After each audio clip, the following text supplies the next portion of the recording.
everybody, I'm Sabaredo and in today's class we made an air-powered car. Let me show you how this works. First we blow air through this tube.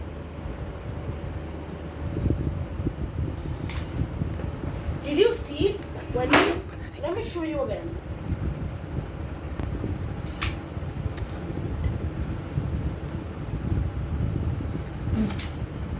Did you see when I left it on the floor, it started moving?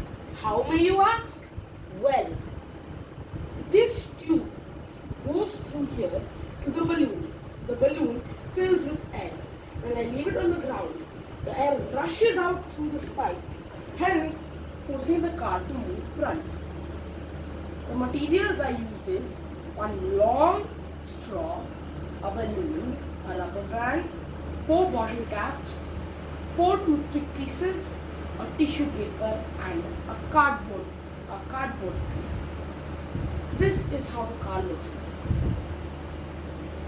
The basic principle here is that the energy that I blow in with my mouth is converted into kinetic energy, which is basically energy that makes objects move.